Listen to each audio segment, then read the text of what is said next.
नमस्कार, मैं हूं दीपाली राणा। आप देख रहे हैं कॉर्पोरेट रडार, हमारा स्पेशल शो जहां हर रोज हम बात करते हैं एक ऐसी कंपनी के बारे में जो कि फंडामेंटली साउंड है। ग्रोथ प्रोस्पेक्ट्स क्या होंगे, मौजूदा सिचुएशन क्या है, कंपनी की टॉप लाइन और बॉटम लाइन में ग्रोथ आगे कैसी रहेगी, एक्सपेंशन एक्टिविटीज़ क्या होंगी, इन सभी पहलुओं पर बातचीत करते हैं। और आज कॉर्पोरेट रडार में सेरा सैनिटरीवेयर की बातचीत होगी। कुछ ही देर में मिस्टर अतुल सांघवी हमारे साथ मौजूद रहेंगे जो कि ईडी हैं कंपनी के।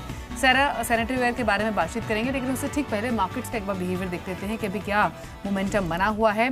9600 के लेवल को इंडेक्स अभी भी होल्ड कर रहा है। हालांकि जब आज ओपन हुए थे तो ऑलमोस्ट 30-40 पॉइंट्स तक की बढ़त निफ्टी ने देखी थी, लेकिन अभी अपनी जो शुरुआती स्ट्रेंथ थी वो सब इंडेक्स गवा चुका है और बिल्कुल फ्लैट ट्रेड कर रहा है। करीब 4 पॉइंट्स की बढ़त के साथ 9618 के लेवल्स पर है। सेंसेक्स करीब 11 पॉइंट्स ऊपर है। लेकिन आज के सेशन के अगर परफॉर्मर्स देखेंगे तो कल लीडरशिप ली थी आईटीसी ने, आज वो काम कर रहे हैं रिलायंस इंडस्ट्रीज। अगर रिलायंस इंडस्ट्रीज का कंट्रीब्यूशन हम हटा दें तो निफ्टी लाल निशान में होता और अभी भी जो सपोर्ट आ रहा है रिलायंस इंडस्ट्रीज की ओर से वो डिसेंट है। 2% की स्ट्रेंथ के साथ ये स्टॉक 1409 के लेवल्स पर ट्रेड कर रहा है। कुछ और मूवर्स देखें तो उसमें मेटल स्टॉक्स में ठीक ठाक मूव रहा है।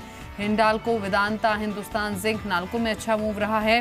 भारती इन्फ्राटेल कल भी एक आउट परफॉर्मर रहा था और आज भी अपने अप मूव को कंटिन्यू कर रहा है। करीब 1.5%, 1.25% ऊपर 400 के ऊपर है भारती इन्फ्राटेल का शेयर। एनटीपीसी, ओएनजीसी कुछ और मूवर्स हैं। वहीं अगर आप वीक साइड पर देखेंगे जो स्टॉक्स कमजोर हैं उसमें आईबी हाउसिंग करीब 2% नीचे है। चुनिंदा फार्मा और आईटी स्टॉक्स में भी आज सेंटिमेंट्स कमजोर रहे हैं। विप्रो, डॉक्टर रेड्डीज ये स्टॉक्स वीक हैं। एक बार देख लेते हैं आईटीसी को, जो कि कल सबसे ज़्यादा कंट्रीब्यूटर रहा था इंडेक्स के गेन में, या फिर कहें कि जिसने सेंटिमेंट्स ऑल टुगेदर लिफ्ट किए, उसमें आईटीसी का एक बड़ा रोल था। कल के एक स्ट्रॉन्ग अप मूव के बाद एक थोड़ा कंसोलिडेशन दिख रहा है, थोड़ी वीकनेस है और स्टॉक करीब 1% नीचे है आज के सेशन में। लेकिन कॉर्पोरेट रडार में हम बात करेंगे सेरा सैनिटरीवेयर की। पहले आपको कंपनी के बारे में बता देते हैं। सेरा सैनिटरीवेयर एक ऐसी कंपनी है जो कि जीएसटी की सबसे बड़ी बेनिफिशियरी हो सकती है और कंपनी सैनिटरीवेयर प्रोडक्ट्स में, फॉसेट्स में, टाइल, वेलनेस या फिर जो बाथरूम एक्सेसरीज होती हैं उनकी मैन्युफैक्चरिंग में डील करती है। पुरानी कंपनी है, 1980 में कंपनी का गठन हुआ था। अभी जो प्लांट है कंपनी का वो गुजरात में है और सैनिटरीवेयर का जो आय में टोटल कंट्रीब्यूशन है कंपनी का वो सबसे ज़्यादा स्ट्रॉन्ग है। तो जो स्ट्रॉन्गेस्ट सेगमेंट है कंपनी के लिए वो है सैनिटरीवेयर सेगमेंट, जहाँ से 50% रेवेन्यूज़ कंपनी ड्राइव करती है। लेकिन रेवेन्यूज़ कैसे रहेंगे इस सेगमेंट्स में, अब इन्हीं सब पहलुओं पर बातचीत करते हैं। मिस्टर अतुल सांघवी हमारे साथ मौजूद हैं जो कि ईडी है सेरा सैनिटरीवेयर के। Mister Sanghvi, good morning, welcome to Zee business. बहुत सारे मुद्दे हैं जिन पर बातचीत करनी है, लेकिन शुरुआत में करना चाहूंगी जीएसटी से ही, क्योंकि जो हमारी अंडरस्टैंडिंग है उसके हिसाब से ऑर्गेनाइज सेक्टर सबसे ज्यादा बेनिफिशियरी रहेगा इसमें। जो मार्केट शेयर है वो ऑर्गेनाइज प्लेयर्स का सबसे ज्यादा बढ़ेगा और जिस इंडस्ट्री को आप बिलोंग करते हैं वहां पर अनऑर्गेनाइज्ड प्लेयर्स की संख्या काफी ज्यादा रही है। तो पहला क्वेश्चन यही होगा कि अभी आपका करंट मार्केट शेयर कितना है सैनिटरीवेयर सेगमेंट में स्पेशली, और अब क्योंकि जीएसटी रोल आउट हो चुका है तो ये मार्केट शेयर आप कितना एक्सपैंड होता हुआ देख रहे हैं?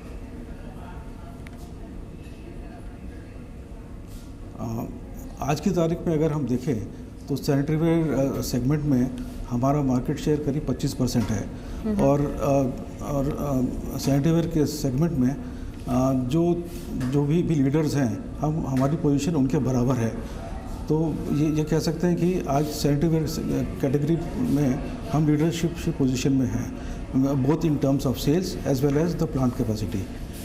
जी, तो अभी आपका 25% के आसपास मार्केट शेयर है जिसमें आप इंक्रीज एक्सपेक्ट करते हैं। लेकिन मिस्टर सांघवी, एक क्वेश्चन ये भी है, हमने देखा है कि जीएसटी रोल आउट के बाद जो है प्राइसिंग में काफ़ी बदलाव हुआ है। कई कंपनियां हैं अलग अलग सेक्टर्स के जिन्होंने कस्टमर्स को बेनिफिट पास ऑन भी किया है जहां पर रेट्स कम हुए हैं।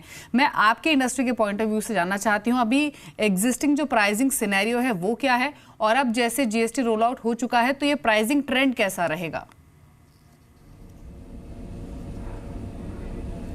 जहाँ तक कि सैनिटरीवेयर का सवाल है, खाली गुजरात के लिए ये नेगेटिव हुआ है, बट अगर हम ऑल इंडिया की बात करें तो जीएसटी का रेट हम कह सकते हैं कि रेट पहले भी जो टैक्सेस थे करीब 28% थे और जीएसटी का जो स्लैब आया है सैनिटरीवेयर पे वो भी 28% ही है।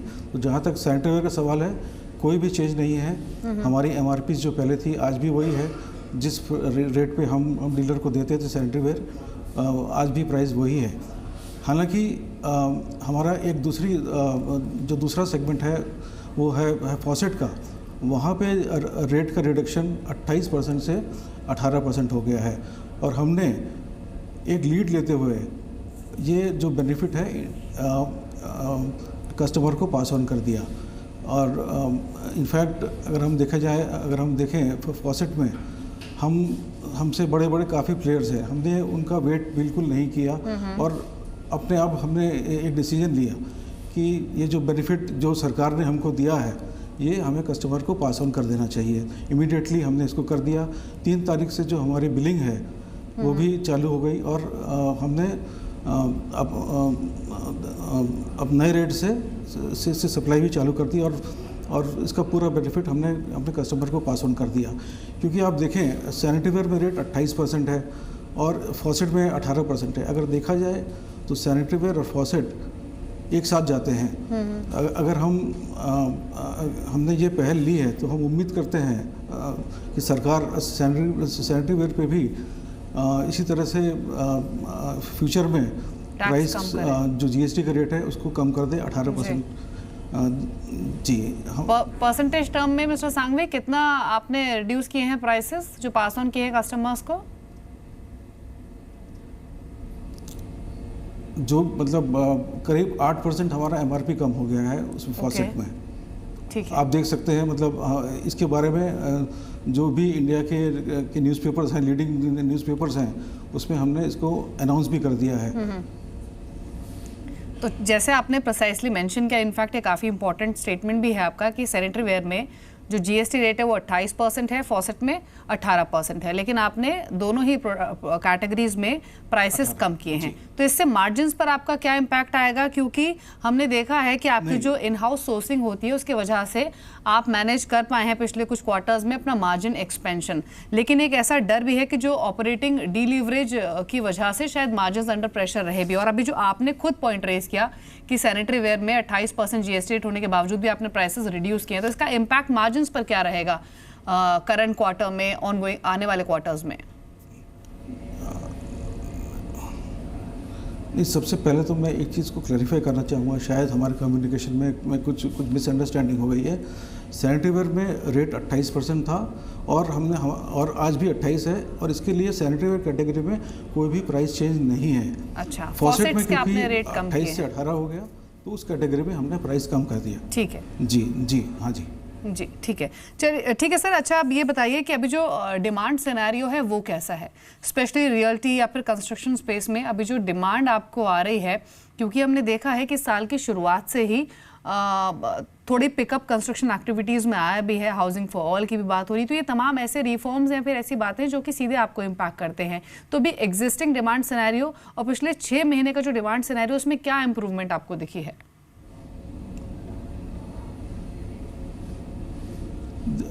ऐसा आपका कहना एकदम सही है कि डिमांड सिनेरियो तो काफ़ी इम्प्रूव हो चुका है। अप्रैल का महीना काफ़ी अच्छा था, इसी तरह से मई का महीना भी काफ़ी अच्छा था, लेकिन जीएसटी के कारण बिल्डिंग मटेरियल कैटेगरी में जितनी भी कंपनीज़ हैं सभी का सेल थोड़ा बहुत इफेक्ट हुआ है। क्योंकि जो स्टॉकिस्ट हैं, ख़ास तौर पे जो बड़े बड़े होलसेलर्स हैं, उन्होंने जून महीने में माल कम लिया है, तो सिर्फ जून महीने में सेल का पे इम्पैक्ट है। अदरवाइज़ हम देखें तो डीमोनेटाइजेशन के बाद जनवरी ऑनवर्ड्स डिमांड में तो इम्प्रूवमेंट का सीन डिमांड में इम्प्रूवमेंट हम देख रहे हैं लगातार। तो ये कह सकते आने वाले टाइम में भी जैसे कि गवर्नमेंट के इनिशिएटिव्स हैं। जी, आपका सवाल पूछिए। जी मिस्टर सांघवी, इनफैक्ट मैं यही पूछना चाह रही थी, जैसे आपने कहा कि जून मंथ के दौरान स्पेशली जो सेल्स हैं वो थोड़ी इम्पैक्ट हुई हैं, वो भी जीएसटी की वजह से। तो मैं ये जानना चाहती हूँ कि क्या ये जीएसटी का जो इम्पैक्ट आप कह रहे हैं सेल्स पर, वो परसेंटेज टर्म्स में एक आइडिया आप दे पाएँ कि कितना हो सकता है? और दूसरा ये कि एक इम्पैक्ट कितना एक्सटेंड करेगा, 1 क्वार्टर, 2 क्वार्टर, या फिर जो इम्पैक्ट दिखना था वो आपको लगता है मोर और लेस आ चुका और शायद चीज़ें बेटर हो? जब हम और कंपनी से जब बात करते हैं तो मेरे अंदाज से ये जो इम्पैक्ट था 4 से 5% का ही होना चाहिए, इससे ऊपर का नहीं होना चाहिए for the month of June. और बट एक चीज़ देखा जाए, एक्चुअल डिमांड जो है, एक्चुअल डिमांड में कोई कमी नहीं आई है और इसका जो भी लॉस हुआ है ये उसकी भरपाई इसी मंथ में हो जाएगी, जुलाई महीने में ही हो जाएगी। क्योंकि जो भी होलसेलर्स हैं उनके गोडाउन्स खाली हो गए हैं, उनको माल तो लेना ही पड़ेगा। तो वो डिमांड इमीडिएटली आ जाएगी। तो कंपनी के तौर पे जो शॉर्ट टर्म लॉस हुआ है वो इमीडिएटली जुलाई के महीने में ही रिकवर हो जाएगा। और जहाँ तक कि लॉन्ग टर्म का सवाल है आने वाले टाइम में, तो उम्मीद है कि गवर्नमेंट के जो इनिशिएटिव्स हैं, ख़ास तौर पर housing for all, affordable housing, इन सब के कारण डिमांड में काफ़ी इम्प्रूवमेंट आएगा। जब हम डिमांड की बात करते हैं तो मैं बात करना चाहूँगा शॉर्ट टर्म की और लॉन्ग टर्म की। शॉर्ट टर्म इम्पैक्ट हमको पॉजिटिवली इसलिए मिलेगा because of implementation of RERA. RERA implementation होने के बाद अगर हम किसी भी कंपनी से बात करें तो उनकी ऑर्डर बुक पोजीशन जो थी वो काफ़ी अच्छी थी, लेकिन उनकी पिछले 1 साल में वो सेल में कन्वर्ट नहीं हो पा रही थी। कारण ये था कि प्रोजेक्ट्स किसी न किसी कारण से रुके हुए थे। रेरा आने के बाद उस काम में तेज़ी आ गई है। उसके कारण से जितनी भी कंपनीज है बिल्डिंग मटेरियल में, उनकी डिमांड में इम्प्रूवमेंट आएगा, उनकी सेल इम्प्रूवमेंट होगी। ये तो थी शॉर्ट टर्म की बात। अगर हम लॉन्ग टर्म की बात करें तो लॉन्ग टर्म में अफोर्डेबल हाउसिंग के कारण आप देखिए, इसको भी मैं डिवाइड करना चाहूँगा अब 2 पोर्शन में। एक तो अफोर्डेबल हाउसिंग जो कि सरकार कर रही है, जैसे कि प्रधानमंत्री Awas Yojana, chief minister housing, एक तो उस टाइप की कंस्ट्रक्शन है। लेकिन जो सरकार का सबसे बड़ा कदम है जो मैं मानता हूँ वो है प्राइवेट प्लेयर्स को इंक्लूड करना। सरकार ने इस बात को रियलाइज़ किया कि हाउसिंग फॉर ऑल वो सक्सेसफुल, उनका जो इरादा है वो सक्सेसफुल तब तक पूरा नहीं हो सकता जब तक कि वो प्राइवेट प्लेयर्स को अपने साथ में शामिल नहीं करें। इसकी जो पहल की है इसका बहुत अच्छा इम्पैक्ट आएगा। अगर हम देखें कि in the month of April जो क्रेडाई की अहमदाबाद में मीटिंग हुई थी, उसमें करीब 350 न्यू प्रोजेक्ट्स अनाउंस हुए थे। ये 350 प्रोजेक्ट वो हैं जो कि सिर्फ जहाँ पे MOU साइन नहीं हुआ है, ये 350 प्रोजेक्ट वो हैं जो कि फाइल्स जो या तो अप्रूव हो चुके हैं या उन बिल्डर्स ने अपनी फाइल को सबमिट कर दिया है। तो ये चीज़ है काफ़ी रियल है। और तीसरी जो चीज़ ही है बहुत इम्पोर्टेंट जो सरकार ने पहल की है, वो जो भी कंज्यूमर्स हैं उनको इंटरेस्ट में जो सब्सिडी देने का फैसला किया है, ये बहुत इम्पोर्टेंट फैसला है। और ख़ास तौर पे MIG के फ्लैट्स जो पहले इसमें इंटरेस्ट सब्सिडी में कवर्ड नहीं थे, अब शामिल कर लिया गया है। एक मैं छोटा सा एग्जांपल देना चाहूँगा कि जो आदमी जिसकी इनकम 18 लाख है उसको भी रेट सब्सिडी में इंक्लूड कर लिया गया है।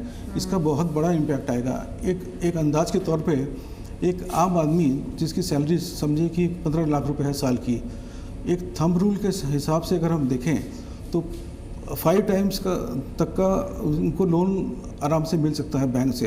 तो 15 5 75, तो 75 लाख रुपीज़ का जिसको लोन मिल सकता है, तो अपनी जेब से भी पूंजी लगा के 15 लाख 20 लाख वो 1 करोड़ तक का फ्लैट लेने की भी सोच सकता है। ये बहुत बड़ी चीज़ है।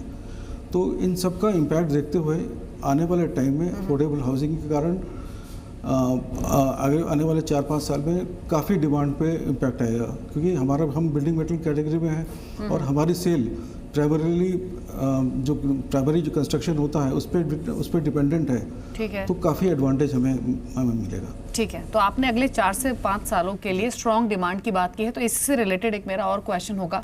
अगर मैं आपका प्रोडक्शन मिक्स देखूं तो करीब जो टोटल प्रोडक्शन है आपका, उसका 60% आप अपने जो आपके खुद के प्लांट्स हैं उनसे कैटर करते हैं। जो डोमेस्टिक आउटसोर्स आप करते हैं, यानी कुछ दूसरे प्लांट से जो आप प्रोडक्शन करते हैं, वो शायद 10% के आसपास है, और चाइना से जो आउटसोर्स करते हैं वो शायद 30% के आसपास है। तो 2 सवाल हैं इस मेरे। पहला तो ये कि जो आपके खुद के ओन प्लांट्स हैं उनकी क्या आप कैपेसिटी और एक्सपेंड करेंगे इस जो डिमांड बढ़ेगी उसको कैटर करने के लिए? और दूसरा ये कि चाइना से जो आप आउटसोर्स करते हैं, इस डिपेंडेंसी को भी कम करने के बारे में कुछ प्लानिंग कर रहे हैं क्या? सबसे पहले तो मैं इस चीज़ को क्लैरिफाई करना चाहूँगा कि चाइना से जो हमारा इंपोर्ट है वो सिर्फ 5% से भी कम है। अच्छा। जो चाइना से इंपोर्ट जो आपने मेंशन किया कि 30% है, वो बात सही नहीं है। जहाँ तक कि कैपेसिटीज़ का सवाल है, हमारा सैनिटरीवेयर का प्लांट जो है वो 3 मिलियन कैपेसिटी का था, और उसको इस साल इंक्रीज करके 3.3 मिलियन पे पीसेस पर एनम पे पहुंच गए। तो क्या ये हाल फिलहाल में आपने डिपेंडेंसी अपनी कम की है चाइना से जो आउटसोर्स आप करते हैं मिस्टर सांघवी, या फिर पहले से ये 5% और उससे कम है? नहीं, पहले से इसके आसपास है, पहले से इसके आसपास है। हम चाइना के सिवाय इंडिया में भी कुछ प्लांट से कॉन्ट्रैक्ट मैन्युफैक्चरिंग पे काम करते हैं। तो आपके जो एग्जिस्टिंग प्लांट्स हैं या फिर नए प्लांट्स हैं, नए प्लांट्स के बारे में भी कुछ प्लानिंग कर रहे हैं क्या? मतलब इन शॉर्ट एक्सपेंशन के बारे में कोई योजनाएं हैं क्या अभी?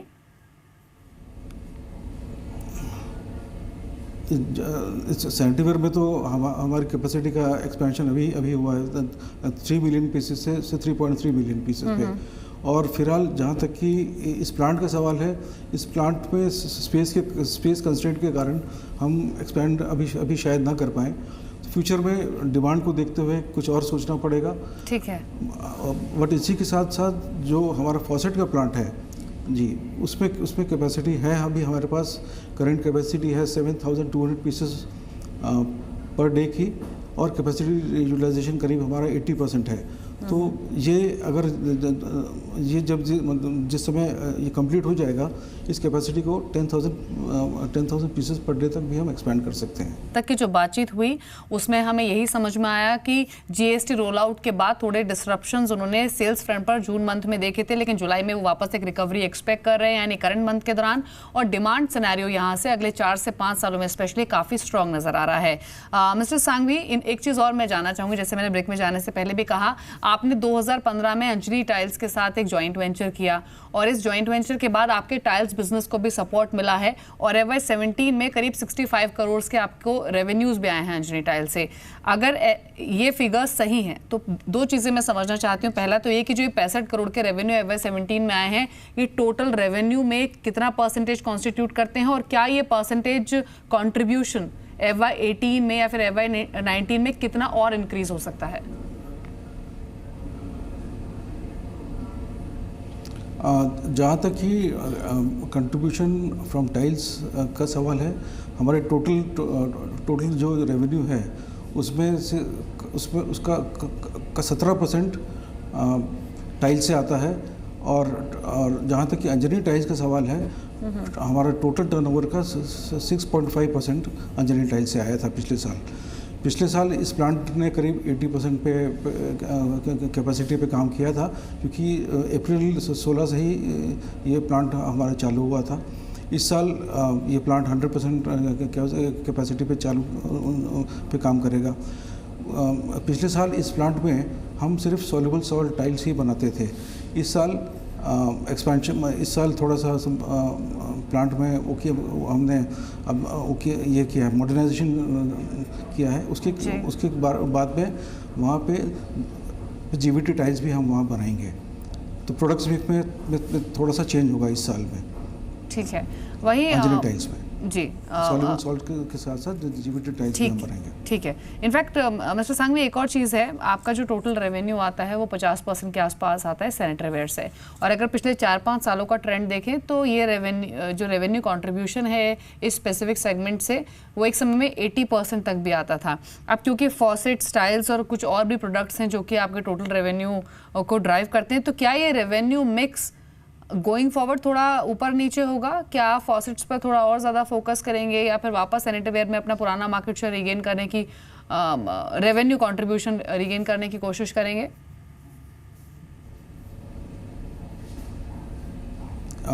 अगर हम देखें तो टाइल्स का जो मार्केट साइज़ है वो करीब 25,000 करोड़ का है। इसी तरह से फॉसेट का जो मार्केट साइज़ है वो करीब 10,000 करोड़ का है।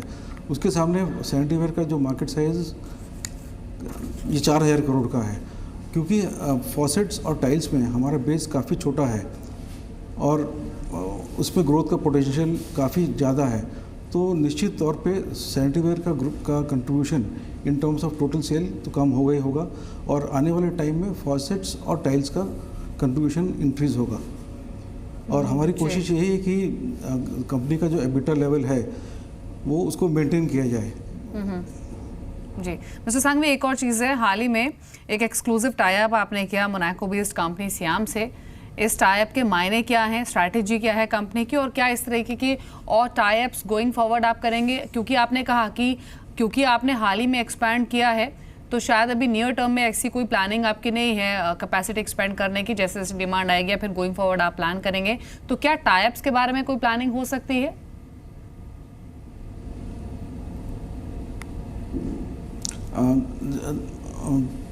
आने वाले टाइम में क्योंकि हमारे को उम्मीद है कि एक्सपेंशन होगा काफ़ी, तो फॉसेट्स और टाइल्स कैटेगरी में मैं कुछ जॉइंट वेंचर्स और एक्सपेंशन इस टाइप की टाइप्स की उम्मीद हम कर सकते हैं। इस समय तो कहना कुछ भी कॉन्क्रीट कहना काफ़ी मुश्किल है, लेकिन जिस हिसाब से अपॉर्चुनिटीज़ आएगी तो उसके हिसाब से हम फैसला जरूर करेंगे। जी, चलिए, शुक्रिया मिस्टर सांघवी, आपने समय दिया जी बिजनेस को और सभी एस्पेक्ट्स पर एलाबोरेट किया हमारे व्यूअर्स को, और अपने जो फ्यूचर ग्रोथ प्रोस्पेक्ट्स हैं उस पर भी अपना आउटलुक शेयर किया। अब एक एक्सपर्ट कमेंट ले लेते हैं। मयूरेश जोशी हमारे साथ मौजूद हैं एंजल ब्रोकिंग से, उनसे बातचीत करते हैं। Mayuresh, good morning. आज हमने कॉर्पोरेट रडार में सेरा सैनिटरी वेयर की बातचीत की है। 2-3 इंपॉर्टेंट बातें जो मैनेजमेंट ने कही है वो हम आपको बता देते हैं। पहला तो ये कि अगले 4 से 5 सालों में बहुत स्ट्रॉन्ग डिमांड वो एक्सपेक्ट कर रहे हैं, जो भी रिफॉर्म फ्रंट पर कामकाज है उसकी वजह से। दूसरा ये जो जीएसटी डिसरप्शंस की हम बात कर रहे थे, थोड़ी डिसरप्शन जून मंथ के दौरान उनको दिखी थी सेल्स में, लेकिन जुलाई में वो स्ट्रॉन्ग रिकवरी एक्सपेक्ट कर रहे हैं और उसके बाद नॉर्मल बिजनेस एक्सपेक्ट कर रहे हैं। इनफैक्ट मार्केट शेयर भी उनका डेफिनेटली एक्सपैंड होगा। तो इन सब पैरामीटर्स पर या फिर जो ग्रोथ प्रोस्पेक्ट्स आपको दिख रहे हैं सेरा सैनिटरी वेयर के लिए, आप कैसे रेट करते हैं इस कंपनी को? 2 चीजें दीपाली जी, मेरे ख्याल से आई थिंक जैसे इनकी कोर बिजनेस मॉडल है, सैनिटरी वेयर अभी भी उनका मेन स्टे प्रोडक्ट है टोटल टॉप लाइन और एबिटा कंट्रीब्यूशन में, बट फॉसेट वेयर और जो दूसरे बिजनेसेस हैं वो क्रिटिकल मास गेन कर रहे हैं। तो कहीं ना कहीं आई थिंक जो टॉप लाइन ग्रोथ हम उम्मीद करते हैं अगले 1 से 2 वर्षों में आई थिंक सिग्निफिकेंट इंप्रूवमेंट देखने मिलेगी। यानी ऐसा अगर 3 से 4 साल जैसे मैनेजमेंट का व्यू है, आई थिंक जो अनऑर्गेनाइज सेक्टर है स्पेसिफिकली जीएसटी रेट